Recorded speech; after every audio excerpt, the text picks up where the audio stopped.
mumeze mute? Dutangiye icyumweru gishyashya. Ndizera ko iki cyashize mwagishoje neza. Nyuma yo kwakira email nyinshi zinsaba kuvuga kuri UAE, United Arab Emirates, uyu munsi twiyemeje kubaha information zerekeranye na hotel and restaurant muri Dubai. Banje gushimira mwese mukurikirana Storyteller Rwanda, ndetse namwe mufata igihe cyanyu mukanyandikira. Mwe mwansabye position za waiter and waitress, kitchen helper, dishwalker, housemaid in Dubai. This is a beautiful time for you. Leta Zunze Ubumwe z'Abarabu ni igihugu gikungahaye cyane kuri petrol. Ibyo rero bituma kiba igihugu kiri powerful cyane, ku buryo usanga imibereho y'abahatuye, life living standard yaho iri hejuru cyane. Haba opportunities zijyanye n'umurimo, kwiga, gucuruza kuri mwe mwifuza gushora imari cyangwa se kurangura ibintu mubizana mu bihugu muherereyemo. Ni ahantu heza ko wakora business cyangwa se washakira ubuzima. Hari opportunities nyinshi kuri job seekers, mwe muri gushakisha akazi. Today turi bwibande kuri industries ya hotels and restaurant, aho waiters and waitress, kitchen helper, dishwasher, housemaid bari bwisangemo. Next time tuzareba n'izindi position zizaba zihari. Every opportunity ziboneka, link muzayamuzibonera ku gihe. Don't forget to click on subscribe. Ufungure n'akazogera kugira ngo link twauploadinze ujibona mu bambere. Kuri wowe rero uri muri industry ya hospitality, especially waiter and waitress, ukaba ushaka gukuza career yawe mu buryo bumwe cyangwa ubundi, aya ni amahirwe akomeye kuri wowe. Dubai ni ahantu hahurira urujya n'uruza rw'abantu benshi baturutse hirya no hino ku isi. Canada, America, UK, Australia, Africa, China, Asia n'ahandi. Ubwo rero kugira amahirwe yo guhura n'abo bantu baturutse hirya no hino ku isi bishobora gutuma ukuza career yawe, ndetse ukanajyana experience mu bijyanye na hospitality. Ubwo rero kuri wowe uri interested kuri no position ya waiter, icyo nayikubwiraho nuko position ari waiter and waitress. Location aho gukorera ni United Arab Emirates, Dubai. Muri position zose ndi butange, ndetse na link ndi butange uyu munsi, nabonye salary ya Dubai ijya kungana. Hose nabonye ari 1200 cy'amafaranga akoreshwa muri Dubai. Ntago ari amafaranga menshi, ariko kuri we wifuza kubaka career yawe, kugira experience muri industry runaka, numva ntacyo yaba gutwaye kuba wayaheraho. Amasaha yo gukora kuri no waiter and waitress ni amasaha 12 ku munsi. Kuruhuka ni rimwe mu kwezi. Urumva ko bisaba kuba uri hard worker, uri umuntu ukunda gukora cyane. Benefit harimo accommodation, guhabwaho kuba, nubwo ubuhenga amafaranga make ariko ubu ufite ahantu ba for free. Free food, uhabwa ibyo kurya for free. Visa sponsorship, nta mafaranga uzaspendinga ushakisha ibyangombwa kuko uzabifashwa. Nanone hari izindi benefit uhabwa nk'umukozi. Iby'amategeko yemerera umukozi ukora muri Dubai nawe bikugeraho. Muri responsibility ufite ni izisanzwe nk'umuntu uri muri hospitality industry.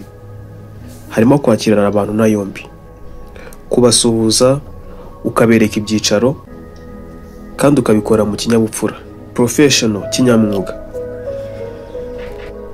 Ikindi ni ukwakira komande y'ibyo bodarinze, ukabasha no kubishyira muri system nta kwibeshya kujemo. Ikindi ni ugutanga service, urugero nko kubagezaho ibyo kurya, ibyo kunywa n'ibyo bakeneye ku gihe. Ikindi harimo kwita ku isuku y'ahantu ukorera, ukabona ko hari organized. Ibintu byose bikaba biri ku murongo ku ku buryo umukiriya mwakiriye agenda avuga ati kabisa serivisi mpawe intagereranywa, ahantu nakiriwe hafite isuku kandi ni heza. Ikindi kandi cy'ingenzi ni ukumenya gusubiza abakiriya. Abakiriya baba bafite mentalite zitandukanye, harimo abavuga neza, harimo n'abavuga nabi. Kuba uri umuntu uzi gukaruma abakiriya ndetse no gukemura ibibazo mu buryo bworoshye. Ikindi ni ukuba ufitanye collaboration n'abastaff bo mu gikoni kugira ngo ibyo abakiriya bodarinze bibagereho ku gihe. Kuba uri umuntu ugira isuku haba iyo ku mubiri cyangwa se ku myambaro. Ibyo byose rero bijyanirana na food safety and hygiene. Before you go applying kuri no position, ugomba kubanza kureba ko igihugu ukomokamo kiri selected. Hari ibihugu bitemerewe kuba byakora. Waba uri mu gihugu wenda afiteho doubt yanyandikira muri comment nkamubwira niba kirimo cyangwa kitarimo.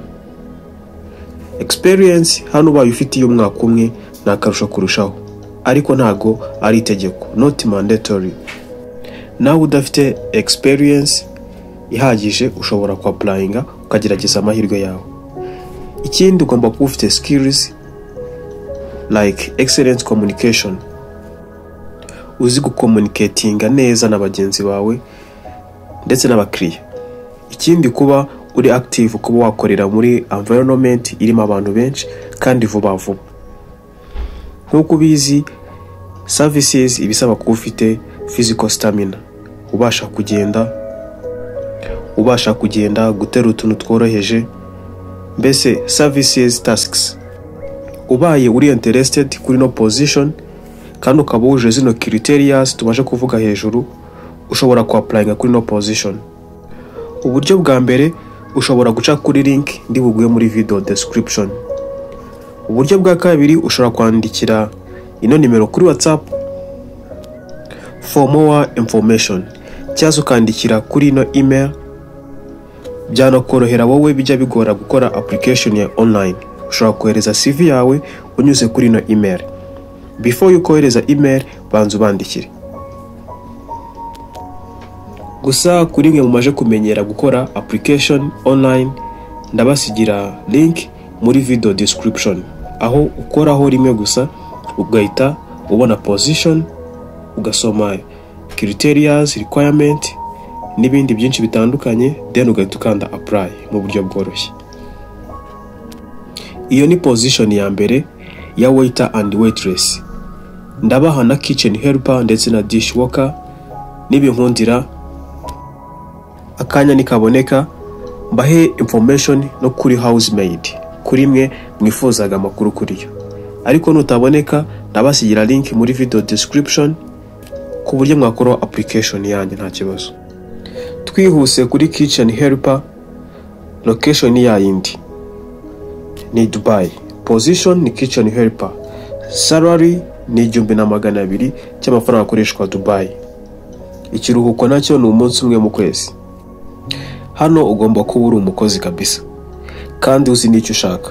Amafaranga uko bigaragara ntago ari menshi, ariko hari izindi benefit uhabwaho, kuba ugahabwa ibyo kurya, ukaba wabona n'ikiruhuko mu kwezi. Ubwo rero kuri wowe ushaka kubaka career yawe ukagira experience kuri hospitality industry, ino opportunity ntigucike.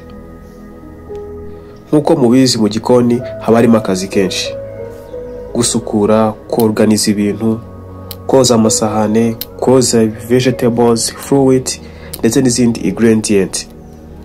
Ibyo byose mvuze hejuru biri mu nshingano yawe, kuba wafasha abandi koza amasahane no gukora amasuku, kwita kuri safety and hygiene y'ibyo kurya, gusupportinga team staff yo mu gikoni mu gihe bibaye ngombwa. Ibyo byose ni ibintu ugomba kugenda witeguye kugomba gukora. Criterias kuri no position zimeze nk'iza waiter and waitress. Ahangaha experience ibaye hari ni byiza kurushaho, ariko itanahari ntabwo byakuza ku applying, not mandatory. Ahangaha tubyumve kimwe. Niba ufite experience urumva ufite amanota menshi kurusha umuntu udafite experience. Ubwo rero ubaye ugifite iyo document yawe yagusupportinga. Niba ushaka ku apply kuri no position, jya muri video description ndaguha link ikugeza direct aho ukorera application. Niba bikugora gukora application online, andikira ya email nakweretse cyangwa ubandikire kuri WhatsApp. Very simple. Ntiwibagirwe ko kano kazi kaguha visa sponsorship, then accommodation and free food. Reka uyu munsi dusoreze kuri dishwasher. Dishwasher nayo ni position iri muri hospitality industry. Position dishwasher, location UAE, salary ni 1200 AED, ubwo ni amafaranga akoreshwa Dubai. Duty hours 12 hours per day na amasaha 12. Monthly off ni 1 day off per month. Benefits twazibonye ni accommodation, food, visa sponsorship and other benefit as per UAE Raborao. Link y'ino position ya dishwasher nayo ndayigusigira muri video description. Bikomeje kukugora wakoresha buriya buryo nakubwiye mbere bwa email cyangwa se kuri WhatsApp. Ariko iyo link nayiguhaye biba byoroshye ko wayiklikaho ugahita applyinga direct. Kuri housemaid position icyo nayibabwiraho mbere ko dusoza nuko yo usabwa kuba ufite minimum 2 years of experience as a housemaid cyangwa se similar role. Niba warakoraga ku kazi cyangwa kandi kajya gusa nako, ubwo ni duties zo mu rugo. Kuri no position igitsina gore gifite amahirwe kurusha igitsina gabo. Ubumenyi usabwa kuba ufite nuko ubuzi gukora amasuku neza, ufite strong organization skills. Ikindi kuba uri umuntu uzi kwikoresha udakorera kujisho. Haniyongereho no kuba uri umunyakuri, honest and reliable and punctual byari byiza. Good communication skills nayo ni ingenzi. Kuba ufite amagara mazima, ubasha gukora ibintu neza, physical fitness nabyo ni ingenzi muri aka kazi. Gukora biza akazi ko mu rugo kaba gasaba kuba uri muri movement zitandukanye. Benefit zimeze nk'iza position twavuze mbere: accommodation, free food and visa sponsorship. Iyi link nayo ndayibasigira muri video description, ku buryo uba wifuza kwa applyinga kuri housemaid position byamworohera. Uklikaho rimwe igahitiza ukabona description, requirement niki ubundi ugahita ukanda apply. Iyi position ifite profit nyinshi kurenza za mbere kuko yo ukorera 1300 cy'amafaranga akoreshwa muri Dubai, guhera ku 1300 kugera ku 1500. Urumva ko housemaid ahembwa neza kurenza waitress cyangwa se kitchen keeper cya dishwalker. Ikindi kiyongera kuri benefit harimo annual leave, kuba wajya kuruhukira mu gihugu waturutsemo kandi ugahabwa flight ticket, ukaba wahabwa itike kwerekeza mu gihugu waturutsemo ndetse n'izakugarura. Urumva ko izi benefit ziri heavy cyane. Kubansabaga information za opportunities ziboneka Dubai, ndizera ko hari benshi bashubijwe. Nubwo hakiri abandi nk'abakora amakawa, abakora amacocktail, namwe ndabazirikana. Next time nimwe mutahiwe. Nishimira ko bino biganiro dukora bigirira umuntu ku giti cye akamaro ndetse n'igihugu muri rusange. Bamwe mu bagiye baba successful muri urugendo turimo bansabye ko twakora foundation yo gufasha umwana w'umunyafrika. Nifuza rero ko tutabikora twenyine, buri wese uri muri uno muryango wa Storyteller yatanga igitekerezo cy'uburyo twazabikoramo. Kuba mukurikirana bino biganiro dukora ni by'agaciro kuri njyewe. Hari igitekerezo cyangwa se inyunganizi ufite, wabishyira muri comment kugira ngo ibintu birusheho kugenda neza. Thanks for watching. Next video.